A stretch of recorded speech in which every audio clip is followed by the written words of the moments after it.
Sounds good. Hey everyone, it's Ben Hardy here, and in today's video we're going to be going over the all-new 2022 Cadillac CT5. First and foremost though, a huge shout out and thank you to the Mercedes-Benz of Farmington, Utah for giving me some time with this CT5. They have this one available for sale right now if you're interested. I'm going to include a link to their inventory in the description down below. Something that's awesome about the Mercedes-Benz of Farmington is they are a one-price store on all of their new and pre-owned inventory, so they'll make your buying experience super easy and straightforward.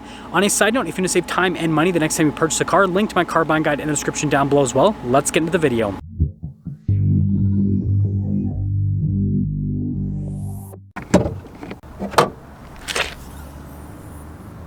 So there are two different engine options available for the CT5. You have a turbocharged 2-liter 4-cylinder that's good for 237 horsepower and then 258 pound-feet of torque, goes through a 10-speed automatic transmission. Or you can get an upgraded twin-turbo 3-liter V6 that's good for 335 horsepower and then 405 pound-feet of torque, also goes through a 10-speed automatic transmission. And you guys can see here, we've got the twin-turbo logo, and notice the 6 lines there in the center. And yeah, there's under the hood. Now let's go to the front end of the CT5. So first off, I love this white paint because it's got this beautiful metallic flake to it, and it actually makes the body lines pop out quite a bit more. Now coming down below, you guys can see here we've got the LED headlamps with the gigantic Cadillac LED daytime running light that kind of like goes through the bodywork in a sense. Blacked out trim here at the bottom. Notice we've got parking sensors integrated into the front, and then look at the Cadillac logo, how it's kind of like shaped and everything. Pretty interesting. Got the camera below the logo, and you can see there's a little bit of like silver trim here throughout the grille.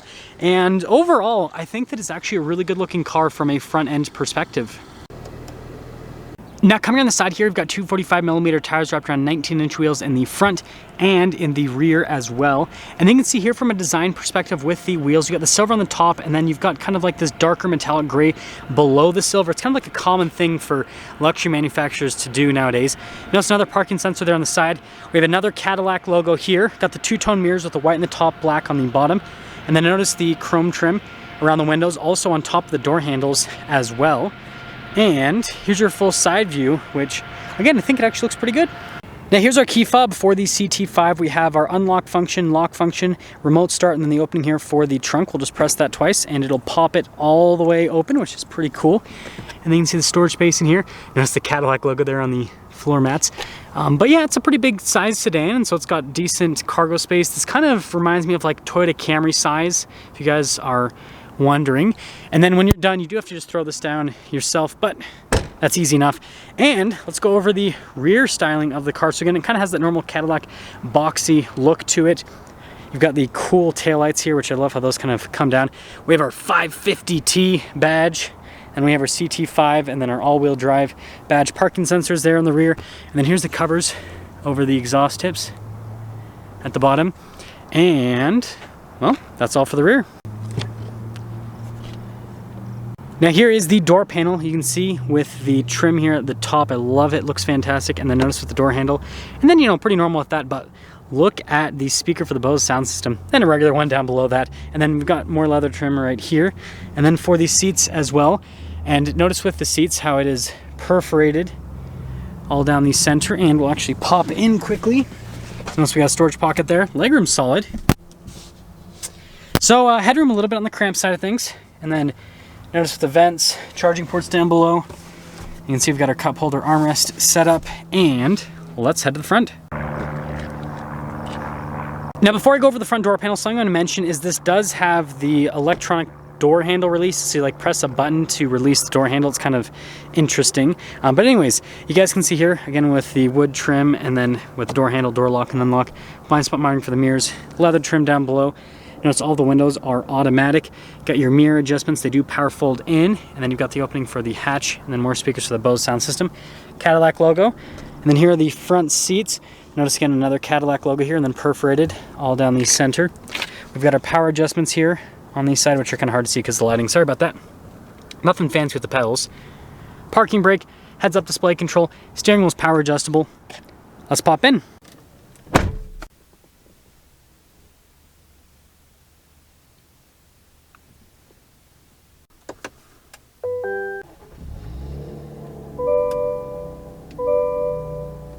So here is the steering wheel. We've gotten leather trim all around. Notice the stitching there in the center portion. We've got some practical controls for like the volume controls, controls to the center stack. Paddle shifters here on the back. We've got our cruise control, voice command controls, turn signal, light stock. And then we have our windshield wiper stock. And, well, there's a steering wheel. So we've got this cool digital gauge cluster. You guys remember that control on the steering wheel lets me go through different bits of info here in the center, which I think is pretty cool. We do have some different drive modes we can go through. So notice we got our snow ice, we've got our my mode, touring, sport, and wait for it. Let it go into sport mode to see if it does anything fancy. I guess not. I thought that since it's a digital, it might do something, but I guess it doesn't. But anyways, there you go. Now here's the infotainment system. First off, if I pop it into reverse, here's the backup camera. It does have trajectory lines that turn with the steering wheel. And we have multiple viewpoints here. So they've pretty much taken the system right out of other GM products and thrown it here with the CT5, which I'm not going to complain about because I love the camera system. I think that functionality is great and yeah, solid on that. As for the rest of the infotainment system, if you guys have seen my reviews on GMs or Chevys, then you'll be very familiar with this system. Response time is great on it. You can see Apple CarPlay, Android Auto. Obviously, we have some touches with the whole, Cadillac-ness of this car and a video recorder. That's pretty interesting. But yeah, other than that, pretty straightforward. I do want to show you guys when I change the drive modes. It's like, let's go into sport, for example. It lets you know what changes with the drive mode. It's like everything aggressive when you're in sport mode, for example. Now down below, we've got our dual zone climate controls, which we're actually going to turn up the fan speed a little bit because it's kind of toasty today. We also have heated and cooled seats for the front passengers. Notice we've got stuff for like the parking sensors, for example, lane departure. That's for the camera system, turn it on. And we have more controls over here. We've got our auto hold, stability control, auto stop start to turn that on or off in the drive mode select, wireless phone charger. And then we've got some cup holders right here. Shifter for that 10-speed automatic transmission. And then we've got our analog controls for the infotainment system. So if you don't want to use the touchscreen for some reason, you have this whole segment that you can use. And center console, pretty normal setup here with this. Notice with the leather trim all over. And then popping here into the glove box. Again, also pretty normal, nothing crazy. We do have the original window sticker, which we'll be able to go over. That'll be fun. And popping up top, you've got a camera mirror, which is a nice bit of safety tech. And then you guys can see here, we've got this dual sunroof situation. So we have one here in the front and then another one in the back. Controls for the sunroof are just right over here. And there you go. So here's the original window sticker with this CT5, and I'll actually turn down the air conditioning so it stops blowing the window sticker around. Anyways, you guys can see here with the warranty information, right? The 4-year 50,000 mile bumper to bumper, and then the 6-year 70,000 mile on the powertrain. Again, that's from brand new. This is a pre-owned car. Here's a fuel economy, 1826. And then all of the other standard equipment. Notice the base price there, $41,795. Now this has the optional 3-liter twin-turbo V6 that I talked about at the beginning of the video. The 4-cylinder is standard. And then notice everything that this has added to it from an option perspective. This thing's pretty fully loaded for 22. But there's the total original MSRP. I don't know what the market value is now. Check out Mercedes-Benz Farmington's website in the description down below to see that. But anyways, $58,380. Let's see how it drives.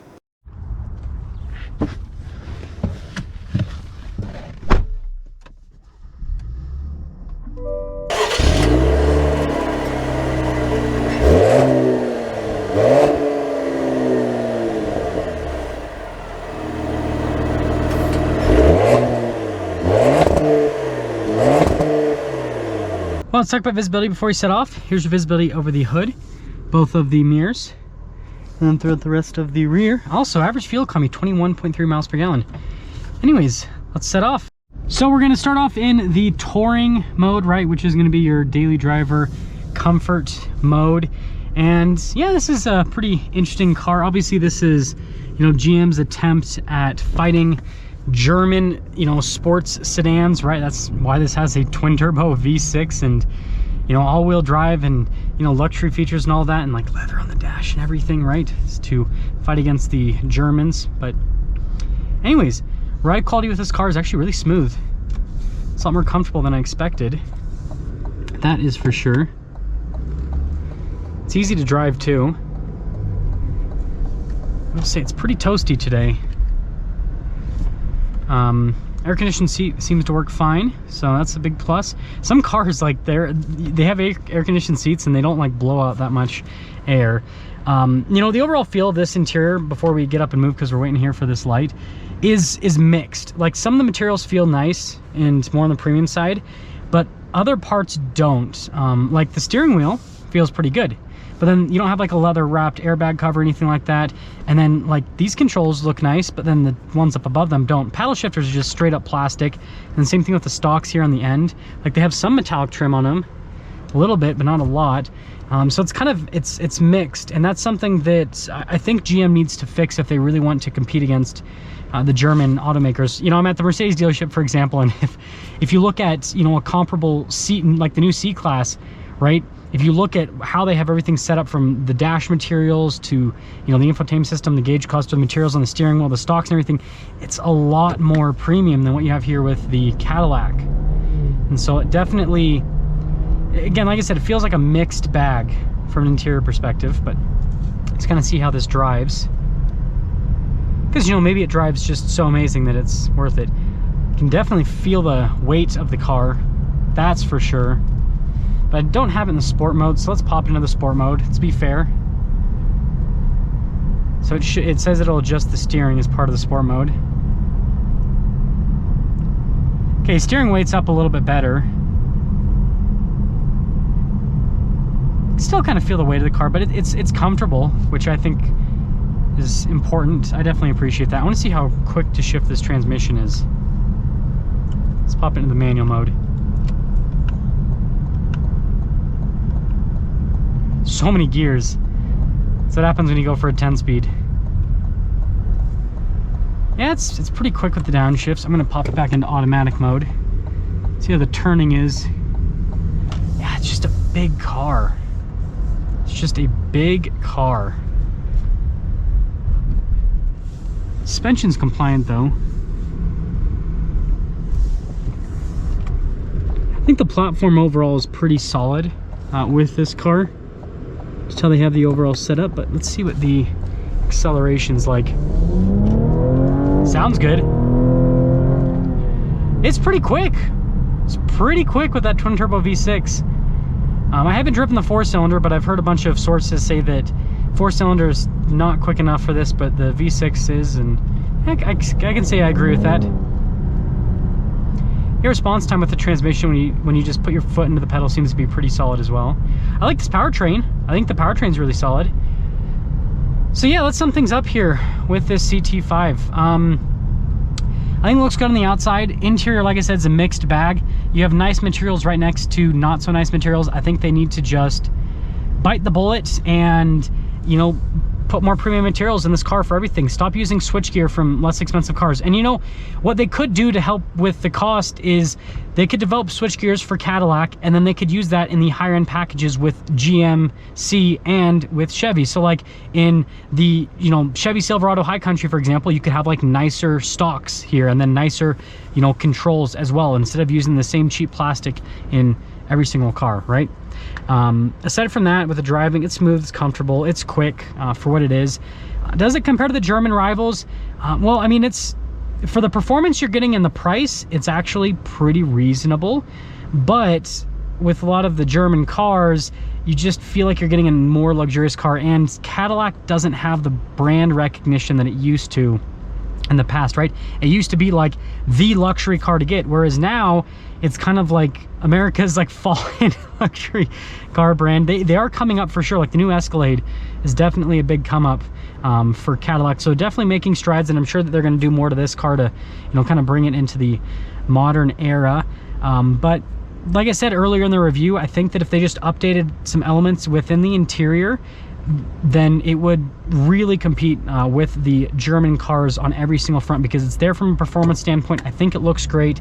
The seats are comfortable. Like there's a lot to love about this car. It's got a lot going for it. It just needs a little bit of TLC.